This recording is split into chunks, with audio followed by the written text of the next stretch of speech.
Welcome, I'm Michael Bickert. Thanks for joining me today as we explore concepts with the objective of improving your management skills and growing your business. Now, I am delighted to see that many of you already have your notepads and pens handy. For those of you who do not, you need not hang your head in shame, but this is your opportunity to do that. Grab those notepads and pens right now because I want you to take notes. I want you to make a commitment to yourself that you will jot down some sort of action item that you can implement in your business today, because that's what this is all about.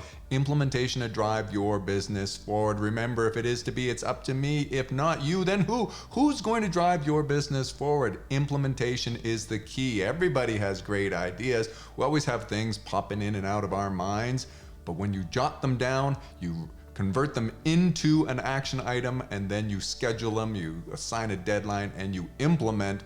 That's a good thing. And that's why I always want you to implement something today, regardless of how small. Implement something to improve, because we want to be better today than yesterday. Better than yesterday.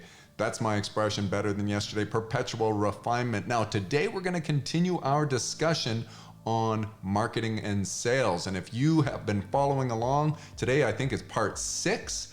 And so congratulations if you've made it through the first 5 parts. There's like hours of material there. Hopefully you got a lot out of that and you have a better grasp of the concepts that surround sales and marketing, or as we like to say, marketing and sales. But if you haven't seen those, you can always go back and watch. I'm going to say that today is the most important from my perspective. Now, of course, what you think is the most important is probably has to do with what is most novel to you, what you weren't already doing and what you learned and what you could implement to drive improvement.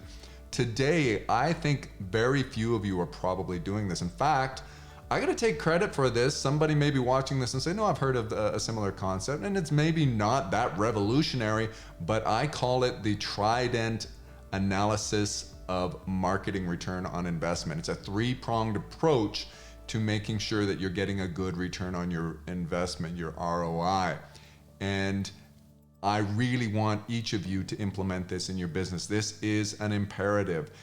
I'm forever talking about that which is measured improves. And in business, you need to measure things. Marketing can be such a money pit if you're not careful. You can waste a lot because of the nature of marketing and where it has that kind of a lot more art than science characteristic to it. This is what we try to do to push it down the spectrum toward more science, to quantify things, measurement. So that's what we're going to go over today. And once again, I have an infographic that will help to bring this home. It's not a complicated concept, and I will make that infographic available to you for a free download. If you're watching this on YouTube, just go into the description, and you can do that right now if you want, and you can have your own on your screen. You can print it out. You can jot your notes on that if you want, whatever. I think this will be useful to you, because as you set this up for your business, it'll have some definitions on there.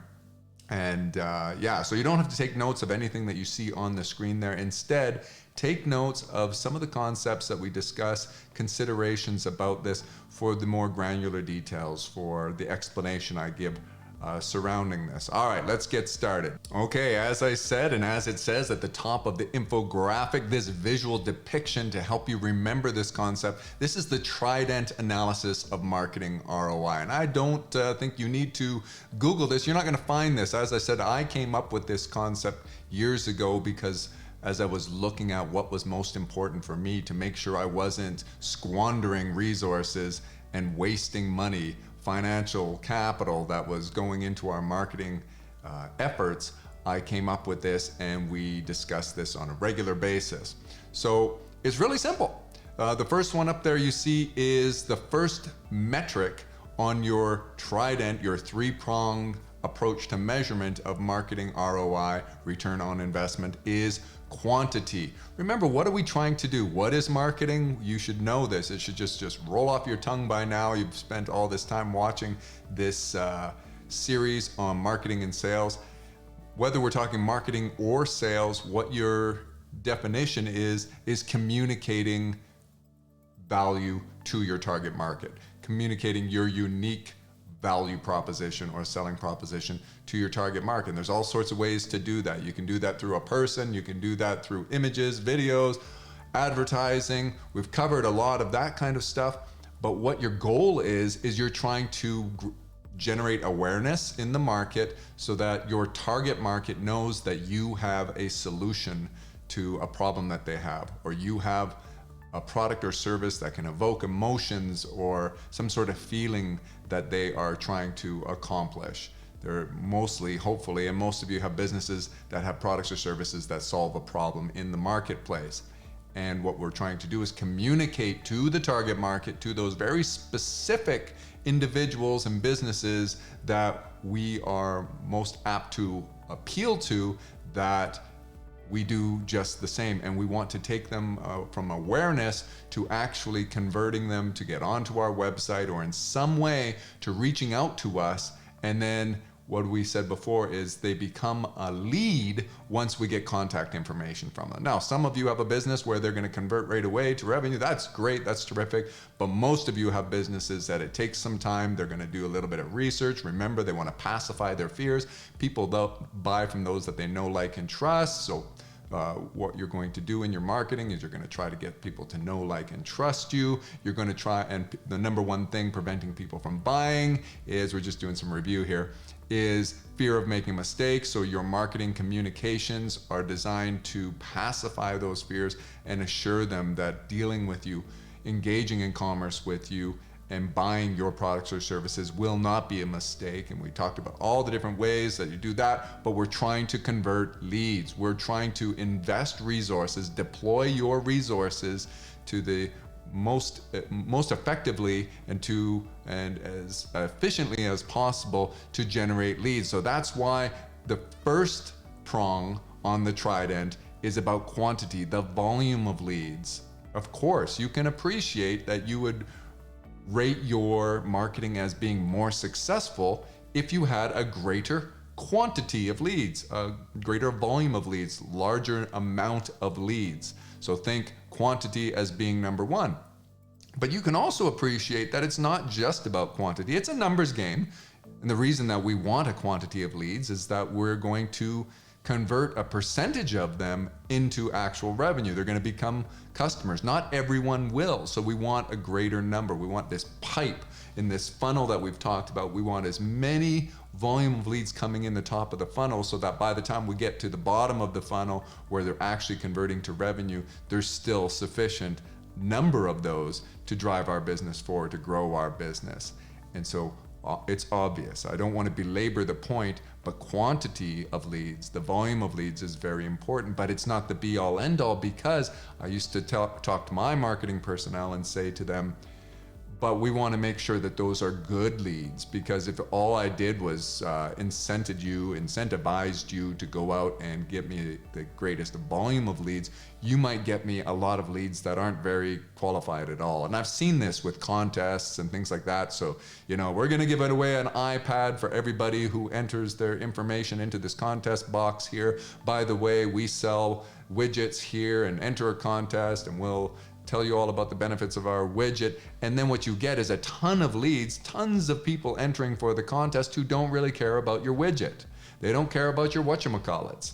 They are so they're poor quality leads. So there's an example of just focus strictly on, instead of a trident, you're thinking of a spear. If you only looked at the one metric of quantity of leads, then you would be remiss, because you may not have good quality leads. So that takes us to the second one. On the bottom there, you see the second metric that you want to look at is quality of leads. And how do we measure that? It says the percentage of lead conversion. So we've got this volume of leads coming in. What percentage of them convert? And you might say to me, Michael, convert to what?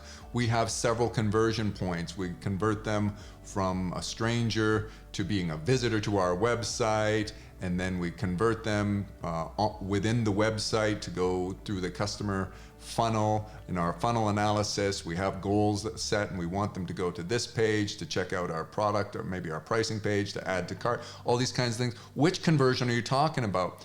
That depends. It depends on your situation. Usually what I recommend is the ultimate one, which is the conversion to revenue. But it's not necessarily the case for every person. Like, you might find that when you've done your funnel analysis, and if you don't know what I'm talking about there, visit, I think it's part 5, where we do the discussion of web traffic analysis, and we touch on funnel analysis as a very powerful tool as well. But you may have found within your business that you're very good at converting leads in that last stage, which we say those last conversion points, we define that as sales. You might be really good at sales. Your closing ratio might be very high, and you might have determined for your business the greatest opportunity is to increase leads at the top or the upper ends of the funnel. You might say, boy, we're so good at converting qualified leads as they come in. What we really need to focus on is those earlier stage conversions. So if you have, through analysis of that, found out that you're not getting as many leads as you should have, you might choose a different conversion, like lead conversion to add to cart as an example, or the quality of leads is defined as those who request a quote. So if you have leads coming in, they're giving you information, but they don't even care about your pricing or anything like that, you might say, no, that's not a very good quality lead. So then, instead of focus just on do they convert to actual revenue, you might be looking at, well, how many of them request a quote? How many of them agree to a presentation? How many of them agree to a demonstration? These types of things. But generally speaking, most of you, I'm going to recommend that the conversion you look for is conversion to revenue. So going back again, a quality of lead in that case would be defined as the percentage of total leads that result in revenue. And so you can appreciate you're going to have to be tracking this stuff in some way. You have to be counting your leads as they come in, and you need a good CRM tool, customer relationship management tool, in order to do that. And of course, you're going to have good accounting practices where you are tracking your revenue. And then the third one in the middle there, efficiency, the third most important metric. And these aren't in order of importance, but you can see now efficiency is a combination of the two. You're considering quantity and quality as you talk about efficiency, because it's not just about quality. We want to determine, here's what I say to explain efficiency. First, let's go through the definition. Efficiency is the ratio of income to expense. And an example would be the dollars of gross profit per dollars spent on marketing. Now, I say that's an example because just like with quality, there are different ways you can do this. You could say to me, the ratio of income. So are we talking about net income, Michael, or gross profit, or just sales, total sales dollars? What are we talking about there? And again, you'll define it based upon what's important to you, the goals that you've set. You might say, well, look, right now, let's just focus on driving up our sales. Or you might say, we're going to focus on driving our gross profit. Later, we'll work on our cost of sales. We'll drive down our expenses, which improves our net profit. And I don't want to get too much into accounting today, but you can appreciate the way you do your accounting could affect this slightly. You could have a slightly different definition based on your own goal. But what I used to say is the reason efficiency is so important is because if we were just talking about quantity and we were just talking, or we were also just talking about if we were talking about quantity and quality, then my marketing personnel would say, oh, I can get you those two things. And I would maybe set up their remuneration plan or their rewards in order to align our incentives. They're like, no problem, we'll give you a ton of leads and they'll all be good quality leads, but we're gonna spend a fortune to do it. So I used to say, well, if I could give you the marketing budget that Apple has, then no question you could give me record-setting number of leads and there'd be quality leads because you would blow the budget. You would just break the bank trying to do it. So that's why efficiency is so critical as this third prong in the Trident analysis. You need to be careful and make sure that your people are keeping an eye not just on the quality and the quantity of leads, but how much are we spending in order to drive those leads. So that's the efficiency component.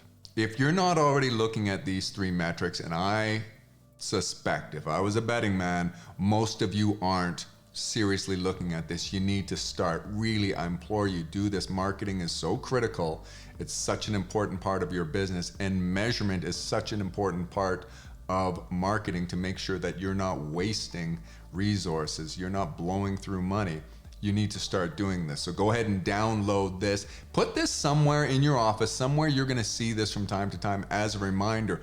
Yes, we need to focus on driving a higher volume of leads. Yes, we need to make sure that we have good quality leads, not just a bunch of people that are, coming in the store, whether it's literally a store or it's your website. It's not just about sessions. It's not just about number of visitors. It's not just about people that we can follow up with. It's about what percentage of those actually convert, and then it's also about efficiency. You need to do this. So I want you to memorize these definitions, and this little infographic will help you do that, having that handy. There's a really important thing I want to mention here is you can apply the Trident analysis of marketing return on investment for your general business. And I think up to this point, you've probably thought, well, that's what Michael's referring to. And for sure, you need to do this for your business. That is to say, you want to be able to give yourself a score on your sort of a Trident score, and you can look at that for your entire business. But you can also do this by department. You could do this by product or by service. You could do this by campaign. So maybe you have a specific campaign, like you're going to do a summer campaign where you're really focused on, well, for seasonality, summer's our greatest season for our best opportunity. That's where we get most of our business. So we're going to have a budget that's greater in the summer or whatever. So by campaign, you can run this analysis. You can also run this by individual marketing. So maybe you don't do a lot of advertising and you don't invest a lot of resources into other types of marketing like content marketing and everything, but you're spending a lot on sales. So you could do a Trident analysis. Which of my sales team members or which of my marketers by individual are driving the most leads, bringing in the most leads, and which one has the greatest quantity, which one has the greatest quality, and which one has the greatest efficiency. So don't just think you can only do this by your entire your entire business. You can do this individually and more granular, and I highly recommend you do that. If you're not used to doing this, let's start with your overall business. But you can appreciate that, let's say you had 2 different departments or 2 different products, your Trident analysis, the score we're going to come up with on this may say one thing and you might be happy with it and it might be going in the right direction. You're happy with the trajectory and you say, oh, our marketing is paying off. But then when you look more granular later as you're getting good at this and you look at, well, how much does it, what's our score? What does the Trident analysis tell us for widgets? And then you find out, oh, wow, we're off the charts. We're doing really well. We're getting great number of leads and everything. And then you look at it separately for whatchamacallits and you realize, oh boy, our whatchamacallits are actually dragging down the score. We are not getting very many good leads for that. And so that will help you to react, and you can then determine whether, you want to double your efforts on that which is working, or you could say, well, I'm going to put some attention right now because this other thing is working really well on its own. I'm going to put some more attention on my whatchamacallits marketing. So you can appreciate that breaking this out will really help you to further refine your strategy. Now, I've talked about the word score a few times here, and I should say to you that when we talk about performance metrics and analytics of any kind, I always recommend a report card. That's a service we offer. We can put these report cards together for you and reach out to us to do that. I highly recommend that you do. But when we talk about a score, you can see that you might want to weight these things differently, depending again on your situation, on your business and your specific needs. That is to say, you might determine that, well, in our business, the quantity of leads, our volume of leads is very low, and we're pretty good at maintaining our budget and not spending. So our efficiency is good, and our quality of leads when they do come in is pretty good. We have a good closing ratio, good quality. We were converting a lot of the leads that do come in. And so you might say, for our score, based on our needs, I'm going to weight heavier in my scoring my quantity. So instead of a third, a third, a third, where these three things, you add up in terms of a score. So like when we talk about a volume of leads, just don't want to confuse you here if you haven't seen any of my videos on report cards. But of course, we're talking about number. It's a simple count. It's like, did we get 10 leads today? Did we get 10 leads last month? Have we got 1,000 leads? That's just a number. It's a count. And then, but what we want is we want to compare that historically. Are we getting better or not? And what is our target? What are our goals, our projections? And you want to compare that to your target and determine whether or not you're happy with that or not. And then you give it a score. So you might say, if we get 50 leads a day, that's 10 out of 10. Like that's a great score for us on quantity. And in terms of quality, what percentage? So you have to set targets for yourself and then convert those numbers. So quality, we've already said the definition is percentage of leads that convert, and convert to what? Let's say they convert to revenue, and you're saying that, well, 20% of our leads are converting to revenue. 80% are not closing. We're gonna nurture them. We're not gonna give up on them. But overall, it seems as though 20%. Well, that's the number, of course, but now you have to convert that to a score on that prong, on that metric. What is your score? If you're achieving 20%, you might say, well, that's good, that's perfect. We're happy with 20%. I'm gonna give myself 10 out of 10 as a score on that. And on efficiency, you come up, again, the number is just simple math. You might be, actually, I wanna get into the efficiency of math a little bit more because I forgot to say something on this, and that is add up everything that you're spending on marketing. So if you have hired a company like ours to do marketing for you, that's an expense. You're spending that. That's a resource that is being expended in order to drive results. And so you want to add that in.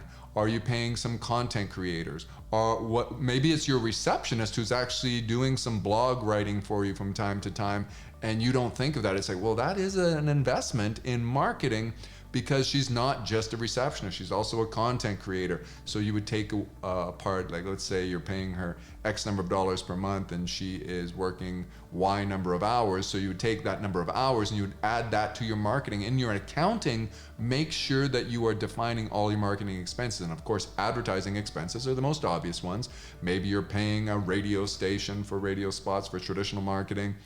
Most likely you are paying AdWords for some sort of search engine marketing. You might be doing some Facebook advertising, and your bills for all of those things. That's what we're talking about when we talk about adding up your total expense for marketing. I didn't mean your expense for everything in your business. Of course, I'm talking about your marketing expense, those resources invested to drive marketing. But be comprehensive, don't forget. So if you as a manager, you as an owner are investing part of your time in marketing, maybe you are doing some design or you're doing some some work on your website or whatever. If it falls under the category of marketing, make sure that you're accounting for that in marketing so that this is really easy and you can make sure that you're counting all your expenses. So now getting back to that point that I was saying before is it's just math. So let's say you're spending $1,000 a month, or if you have a small business, maybe you're spending $5,000 a month on marketing. Some of you may be even spending $100,000 a month on marketing. And when I talk about Apple, they're spending millions of dollars a month, perhaps tens of millions of dollars per month on marketing. Whatever that number is for you, you're adding that and you're comparing that as a ratio to the amount of, say, revenue or gross profit that you are earning that you can track to that marketing. And that means, again, in order to get to that efficiency, you have to track the revenue and you have to be able to relate it in some way to that marketing effort. So we said you could do this analysis by campaign, or you could do it overall for your business. If you do it for overall for your business, then you don't need to worry about tracking it specifically. But the extent to which you are able to track this to an actual, assign some causation to, we did this in marketing and it resulted in this, that's a better thing. But I do appreciate that you can't always know that. Like, you might have done some branding 2 years ago that resulted in a lead that came in right now. and it's difficult to always assign things. But there are strategies you can do, like you can have coupon codes, promotional codes. You can track conversions from email campaigns because there's a landing page that they went on. All that kind of stuff. You could do AdWords, where you're doing specific campaigns, and then you're tracking the conversions and sourcing them back to that. Won't get into all of that with you today, but when you track this stuff, what I was saying is you've got to be able to do the math somehow. Your accountant has to do the math. So he's adding up all the money that you're spending, and he's adding up all the revenue that you're generating, and then it's simple division. Now, I'm calling it a ratio, and you can see in my example, I'm taking the gross profit and dividing by the expense. If you did it the other way around, you took the expense and divided by the gross profit, it's the same. I mean, it's not the same. It'll give you different math. It's the inverse. Just make sure you're doing it the same way every time. I usually look at it as the gross profit as a percentage of money spent. But and that might be like if you have generated $1,000 in gross profit and you only spent $100 in marketing, well, then that's going to be a whole number. It's going to be a really good number. Of course, it's going to be, like 1,000% return in terms of efficiency. If you did the math the other way and you the same numbers, you spent 100, but you generated 1,000. Now it's you're going to see it up there 10%. So do the math one way, and I recommend doing it the way I have on the screen, which is to take your earnings and divide by your expenditure. But getting back again, once you've figured out the math, you have to compare that to a target. And some of you, if you're just getting started on this, are like, well, I have no idea what the target should be. Okay, how about just set an arbitrary target based on what your expectations are? Guess. It's just an educated guess. So guess what you think your efficiency should be or whatever. If you've never calculated it before, go ahead and calculate it. And then set a target as like maybe today's actual results are our target to get better. And then once you compare your actual results to your target, now you've come up with your score. So like you might have an efficiency of 200% or something like that is your target, and you end up scoring that as a 10 out of 10. Now you can see, I should have maybe done some math on the screen for you. Hopefully you're following along here. What I'm getting at here is to come up with a score. Your score isn't just the numbers for each of these things, your quantity of leads, your count. That's not your score. You need to convert that count to a score. And now once you have 3 different scores for your Trident, you then add those together to come up with a sum of the 3 scores and divide by the number of scores, which was 3, of course, in the Trident. There's 3 prongs here, and that will give you an overall score. But that's weighting all 3 of these measurements equally, 33.33%. They're equal value to your business if you add it up that way. But you can also, and by the way, if this is at this point, if you're going, boy, I'm not good with math and I'm a little confused, I'm a visual person, and he didn't put that on the screen, watch our videos on report cards, performance analytics, and you'll see on the screen, I show some examples of that. But what I'm saying here is you can weight these things based on criteria that you decide. You might say quantity of leads, your volume of leads is more important, and you might say, we're going to assign 50% of the overall score, we're going to weight that on volume of leads, and then we're going to put 25% on efficiency and 25% on quality. So when you have those scores and you add them up, you have a weighting assigned to that as well. So I hope that makes sense to you. I like to say that nobody ever trained a person or taught a person to play chess by describing all the rules visually or verbally. Well, visually, I meant to say verbally, by just saying to them, okay, well, the queen can go diagonal, straight, forward, backwards. You can go in any direction, as many spaces. A pawn can only go one space forward at a time, except for its very first move, where it can go 2 steps forward, unless it's actually going to attack or remove another player from the board, in which case he has to go diagonal. That's the only way that works. And, as I'm describing this, if you don't know how to play chess, if you know how to play chess, all of that made sense to you. You say, okay, well, I know what a knight does. It can go one one space over on the board and then 2 spaces, or he can go 2 spaces and then he can make this little L pattern in any direction.